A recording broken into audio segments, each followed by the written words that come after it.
कथा के अनुसार अजामिल एक सदाचारी और सद्गुणों वाला ब्राह्मण था जो कन्नौज में रहता था। वह धर्मपरायण और सच्चा हृदय वाला व्यक्ति था। एक बार अजामिल जब जंगल से घर लौट रहा था तो रास्ते में उसने एक व्यक्ति को मदिरा पीकर एक वेश्या के साथ विहार करते देख लिया। ये सब देखकर उसका मन विचलित हो गया और अब वह मन ही मन उस वेश्या के बारे में सोचने लगा। उसे पाने की कामना करने लगा। उस वेश्या का साथ पाने के लिए और उसे प्रसन्न करने के लिए वह उस पर अपनी संपत्ति लुटाने लगा। धीरे धीरे उसने अपने पिता की भी सारी संपत्ति उस पर लुटा दी और अपनी नवविवाहित पतिव्रता पत्नी का भी त्याग कर दिया। अजामिल अब पूरी तरह से धर्म से विमुख हो चुका था।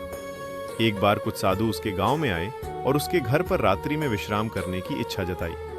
अजामिल ने उनके सोने और खाने का प्रबंध कर दिया और उनका पूरा सेव्या सत्कार किया। जब सुबह सभी संत तैयार होकर जाने लगे तो अजामिल ने उनसे क्षमा मांगते हुए कहा कि मैं कोई भगवान का भक्त नहीं हूँ, बल्कि मैं तो एक महापापी हूँ और मैं वेश्या के साथ रहता हूँ। मैं आपको कोई दक्षिणा भी नहीं दे सकता। सारे साधु अजामिल की सेवा भाव से प्रसन्न थे, इसलिए उन्होंने उससे कहा कि तुमने हमें आश्रय दिया और हमारा सेवा सत्कार किया, तो हमें दक्षिणा में अब कुछ नहीं चाहिए। लेकिन अगर तुम अपना कल्याण चाहते हो तो बताओ, तुम्हारे घर में कितने बच्चे हैं? अजामिल ने बताया कि उसके घर में उस वेश्या से 9 बच्चे हैं और अभी वह गर्भवती है। संतों ने कहा कि इस बार जो तुम्हारी संतान होगी तुम उसका नाम नारायण रखना और तेरा कल्याण हो जाएगा। यह कहकर सभी संत चले गए। कुछ समय पश्चात अजामिल को एक पुत्र हुआ और उसने उसका नाम नारायण रखा। अजामिल अपने बाकी सभी पुत्रों की तुलना में अजामिल से बहुत अधिक प्रेम करता था। वह हर समय अपने पुत्र को याद करता रहता और नारायण नारायण कहता रहता था। इस तरह समय बीत गया और अजामिल बहुत वृद्धि हो गया। मृत्यु उसके सर पर आ चुकी थी। एक दिन उसने देखा कि उसे ले जाने के लिए अत्यंत भयानक 3 यमदूत आए हुए थे। उन्हें देखकर उसके शरीर के रोएं खड़े हो गए और वह बहुत भयभीत हो गया। उस समय उसका पुत्र नारायण कुछ ही दूरी पर खेल रहा था। यमदूतों को देखकर अजामिल अपने पुत्र को पुकारने लगा, नारायण नारायण, मेरी रक्षा करो।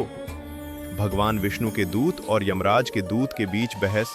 जब भगवान के पार्षदों ने देखा कि अजामिल मरते समय नारायण नाम का जप कर रहा है तो वह वहां तुरंत आ पहुंचे। उस समय यमदूत अजामिल के शरीर से उसकी सूक्ष्म आत्मा को खींच रहे थे। भगवान विष्णु के दूतों ने तुरंत यमदूतों को ऐसा करने से रोका। यमदूतों ने कहा कि इसने जीवन भर केवल पाप और अधर्म किया है, यह नरक भोगने के योग्य है। इस पर भगवान विष्णु के दूतों ने कहा कि जिस पल इसने नारायण का नाम लिया, इस 4 शब्द ने इसके सारे पाप धुल दिए।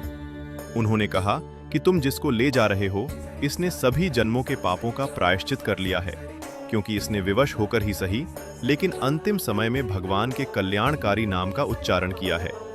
इस प्रकार नारायण नाम के इन 4 अक्षरों के उच्चारण से ही अजामिल के समस्त पापों का नाश हो गया और उसने अपने समस्त जीवन के पापों का प्रायश्चित कर लिया।